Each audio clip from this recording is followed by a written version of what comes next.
যেই মেয়েকে কিছুতেই মাছ খাওয়াতে পারি না সেই মেয়ে একদিন ওই মাছ দিয়ে এক থালা ভাত খেয়ে উঠলো। চলো কি মাছ সেটাই তোমাদের সঙ্গে শেয়ার করি। আজকে হঠাৎ ওর বাবা শঙ্কর মাছ নিয়ে চলে আসলো, আর এই মাছটা আমার মেয়ের খুব পছন্দের। সেই মাছটাকেই ভালো করে ধুয়ে এদিকে নুন হলুদ মাখিয়ে নিচ্ছি। ভালো করে নুন মাখিয়ে রেখে দেবো কিছুক্ষণের জন্য।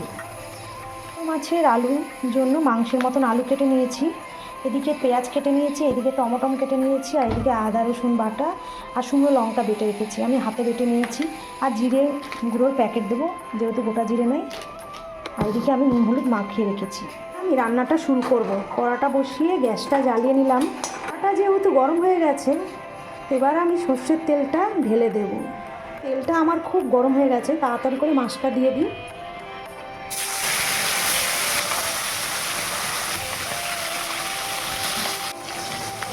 এদিকে এক পাশটা আমার ভাজা হয়ে গেছে, এবার উল্টে পাল্টে দেব।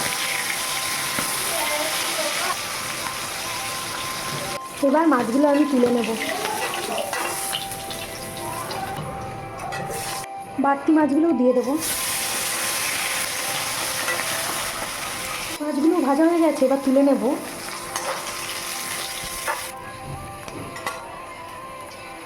আর একটু তেল দিয়ে দেবো।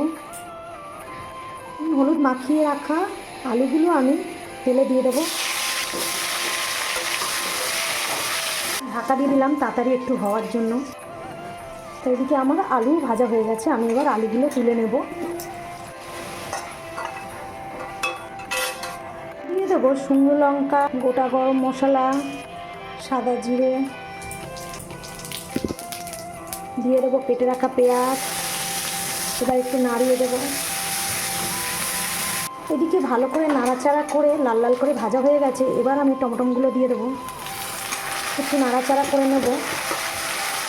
এদিকে আমার লাল লাল করে টমেটোটা ভেজে নিয়েছি, এবার এই যে বেটে রাখা মশলা আদা রসুন জিরে বাটা লঙ্কা বাটা আমি দিয়ে দেবো। ভালো করে নাড়িয়ে নেব।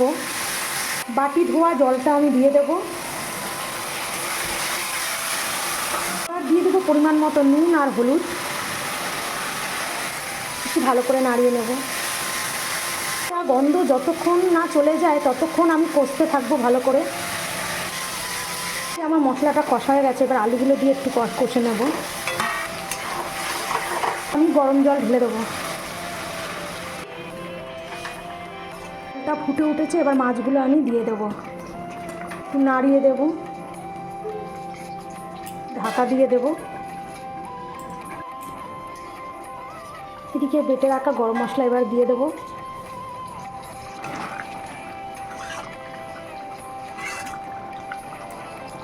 এবার আমি নামিয়ে নেব।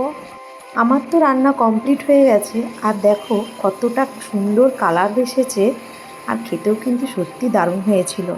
এইভাবে তোমরা একবার শঙ্কর মাছ রান্না করে দেখো, চেটে পুটে খাবে একদম।